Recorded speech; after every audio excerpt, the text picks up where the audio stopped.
Assalamualaikum warahmatullahi wabarakatuh. Perkenalkan nama saya Raffi Andamira dengan NIM 12070500998 dari jurusan Teknik Informatika kelas E. Pada kesempatan kali ini saya akan mempresentasikan hasil kerja penelitian atau percobaan saya dalam membandingkan strategi dalam sorting. Nah, baik. Pada strategi yang digunakan, saya memilih merge sort. Nah, apa sih merge sort itu? Nah, merge sort itu merupakan algoritma pengurutan menggunakan cara memecah lalu menyelesaikan bagian-bagian dari pecahan tersebut hingga kemudian digabungkan kembali atau disebut dengan divide conquer. Langkah dalam pemecahan merge sort dirumuskan ke dalam 3 langkah, yaitu yang pertama divide atau membagi ya. Artinya memilih elemen dari data yang ada menjadi 2 bagian.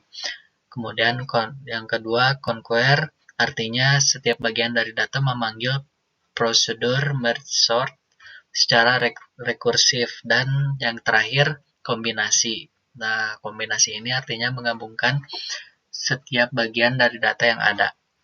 Jadi pertama itu dibagi menjadi 2, kemudian data tersebut dipanggil menjadi prosedur merge sort secara rekursif dan kemudian digabungkan kembali.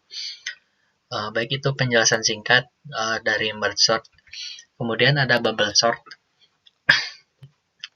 Nah, bubble sort ini merupakan algoritma pengurutan data ya, menggunakan cara penukaran data di sampingnya dengan tepat secara terus-menerus sehingga bisa dipastikan dalam satu iterasinya tertentu tidak ada lagi perubahan karena artinya data tersebut sudah terurut. Nah, prinsip kerjanya seperti ini. Yang pertama itu pengecekan. Nah, data itu dicek mulai dari satu persatu hingga data ke N, atau misalkan kita mau mengurutkan data dari 1 sampai 100 data acak ya. Nah, itu dicek satu persatu. Kemudian yang kedua, data N dibandingkan dengan data sebelumnya gitu. Dan seperti tadi penukaran data di sampingnya gitu. Nah, yang ketiga, jika lebih kecil, pindahkan bilangan tersebut di depan gitu. Di depan atau sebelumnya. Nah, kemudian seterusnya gitu. Dan yang keempat, jika lebih besar tidak terjadi pemindahan dan langkah tersebut diulangi gitu sampai data terurut. Kemudian pada hasil percobaan kali ini dapat dikatakan bahwa merge sort itu lebih lama ya dibandingkan bubble sort. Mungkin karena kalau merge sort itu kan tadi harus dibagi ya, dan kalau bubble sort itu nggak langsung dicek terus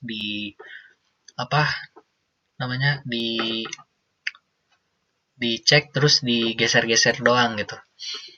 Nah, kemudian pada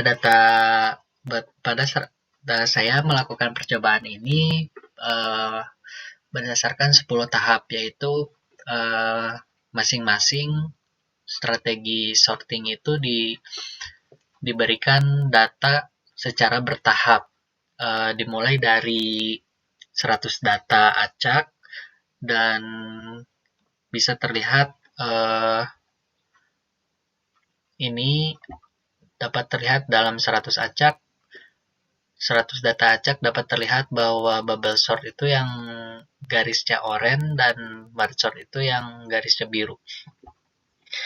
Dapat dilihat bubble sort itu lebih cepat dibandingkan merge sort. Nah, itu karena tadi ya, kalau merge sort itu harus dibagi dulu. Kemudian dari data tersebut grafiknya mulai naik di angka 700 untuk merge sort. Ini juga saya kaget ya, ketika running itu hampir 3 detik untuk per short, sedangkan bubble short itu cuman tadi kalau nggak salah 0,8 0,8 detik. Nah, kalau bubble short itu naiknya di kisaran 500 data. 500 data dia naik ke 1,5 detik lah. Ya, dan kemudian merge short kembali menurun eh, pada percobaan 800 data acak, dan kemudian turun kembali, dua-duanya turun kembali dan naik lagi pada 1000 data acak. Oke, kesimpulannya pada percobaan ini, merge short merupakan algoritma pengurutan data yang menggunakan cara memecah lalu menyelesaikan bagian-bagian dari pecahan tersebut hingga kemudian digabungkan kembali. Nah, oleh karena itu mungkin merge short akan lebih lama karena harus memecah dulu gitu. Sedangkan bubble sort itu pengurutan data menggunakan penukaran data di sampingnya. Jadi samping gitu, digeser, yang kecil geser ke kiri atau geser ke sebelumnya yang kalau misalkan lebih besar nggak bergeser gitu. Gitu doang bubble sort. Jadi menurut saya ini metodenya lebih efisien bubble sort dibandingkan merge sort. Oke, baik, terima kasih karena telah menyimak presentasi saya. Wabillahi taufiq wal hidayah. Wassalamualaikum warahmatullahi wabarakatuh.